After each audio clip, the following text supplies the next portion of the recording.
always like to have important health conversations on Wellness Wednesday, and this one is no different. Paralympian Danielle Campo faced one of her toughest battles a few years ago when she was hospitalized for sepsis after giving birth to her third child. And September is Sepsis Awareness Month, and Danielle joins us live this morning to talk about the condition that doctors said she had a 10% chance of surviving. Danielle, so great to see you. Good morning, and thank you for joining us.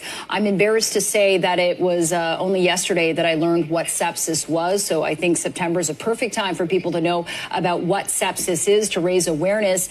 Let's go to your story, though. 10% chance of living. You developed sepsis after the birth of your third child. You were in a coma in the hospital for 5 months. That must have been a terrifying situation. Talk about what sepsis is and how you came to develop it. Yeah, and Jen, don't be embarrassed. I didn't know about what sepsis was until I was septic. So it is a horrible infection that moves quickly. And for me, it came after several surgeries that I had after I had my daughter.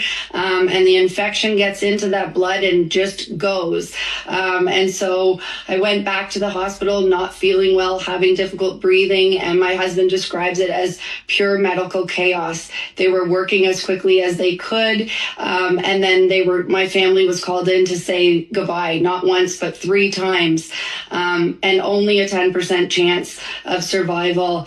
And I'm here today because of our amazing community rallying behind and lighting candles and praying, but a medical team that just kept trying to figure out what antibiotics are going to work. And that's the trick with sepsis, is you got to get ahead of it before it starts shutting down all of your organs. So it sounds to me, Danielle, like every case almost is unique and different, and the doctors are kind of like learning on the fly about A, the patient, and B, how to treat it.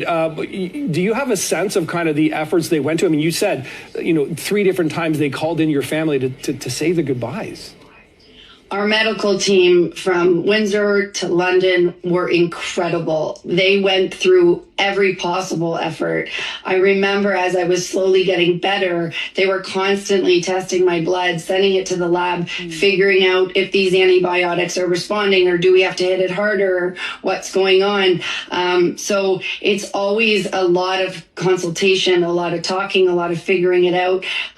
But it's scary because it can go that quick that you think you're ahead of it and then you're not.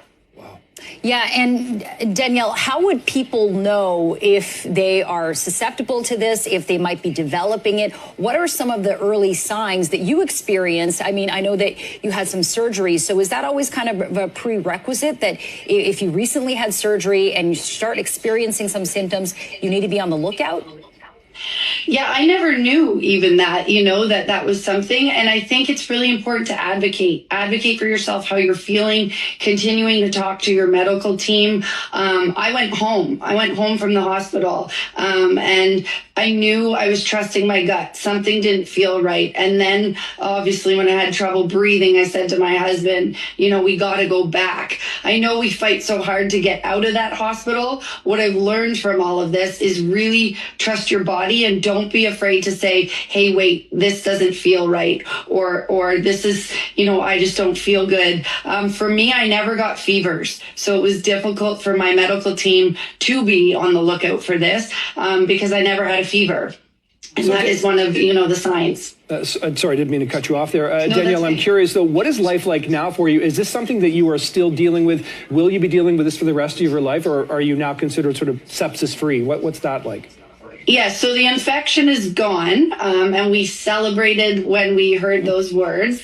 But it's never life after sepsis, it's life with sepsis. So I have to be careful with any kind of infection, even something as simple as an ingrown toenail or, watching. I wear contacts. So making sure that the infection's not getting in. And then you're always communicating with your medical team. Hey, this doesn't feel right, and making sure you're ahead of it. Yeah, it's so important to stay ahead of it and be your own advocate. This is a terrifying disease affecting 20% of people globally in terms of death.